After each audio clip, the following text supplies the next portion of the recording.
honest with you. I got my thing so focused on just how can I better myself, right? I'm not even seeing things based off skin or anything, right? But that's true. That's crazy.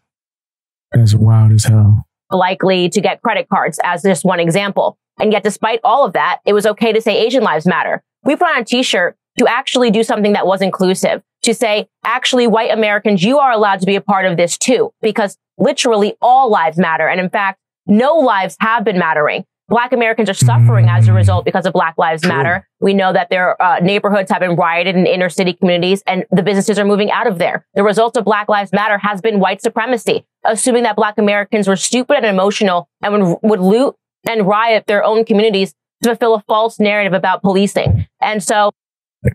True. That's crazy. You destroy your own communities, right? Mom and pop shops got nothing to do with any of this. You destroyed them. It's stupid, bro. We got to say all of that by wearing one t-shirt. It's dumb. It's just so interesting. I mean, if you're triggered, as they say, by a shirt like that, no one who is mad about it ever seemed to ask, like, why? What? It said Malaysian lives matter, or, you know, anybody. They wouldn't be upset about it. It's just because it said white, bro. If people don't want to admit that there's a clear hate and disdain, right? And not from me, obviously, but from all these people that are pushing that fake pro-Black movement. A lot of them, what they really want to say is that they have a hate and disdain for white people. For no damn reason at all, actually. None. I was to name a few people off the top. Amazing Lucas, Dr. Umar, right?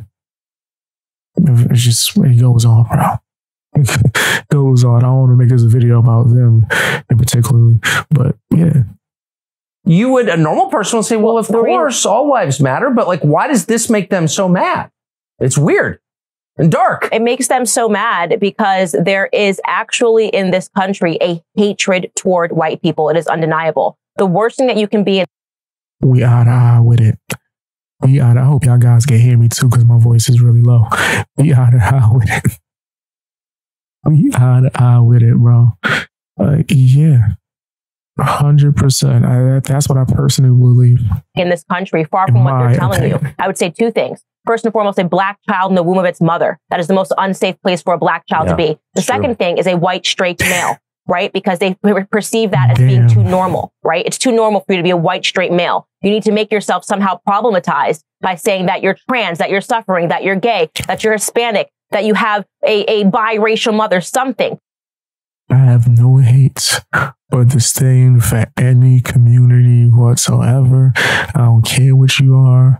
If you're part of this community, whatever. No hate, no disdain. I don't care. I'm pro freedom, right? I would love it to be absolute, actually. But hey, man, as long as you are okay with people saying their opinions, you good with me. You good with me. Live your best life. I can't control you. I wouldn't want you to try to tell me what to do, so. People are dying to say that they're anything but being white. And again, that is the commentary that we offer by wearing these shirts. You actually cannot, right now, today on TikTok, you cannot use the hashtag White Lives Matter because they say that it inspires hatred. And in fact, banning the hashtag White Lives Matter is what inspires hatred. The saddest part of this, Tucker, which I want to add, is that after wearing the shirt and getting back here down in Tennessee, I went to a farmer's market and I had white people coming up to me with tears in their eyes. And I told Kanye this, tears in their eyes saying, thank you so much, as if they're the forgotten people for just allowing us to have our voices back. They've been sitting in silence, completely sidelined, told that they are not allowed to be American because there's a vicious narrative around that somehow Black Americans are suffering from policing and therefore white lives can't matter. They do. It's obvious. Kanye was correct. Facts. Yeah, she cooked. She definitely cooked. I definitely think everything she said still applies to right now, without a doubt, fam. Right? And it's probably going to keep applying, but nobody wants to admit it for whatever reason, because certain people want to have a certain victimhood and be seen as, I guess, the hero no matter what, even though they might be doing something foul. It's like a shield, right? But that's my personal opinion. Tell me what yours is down in the comment section. Hit the like button. Watch more videos.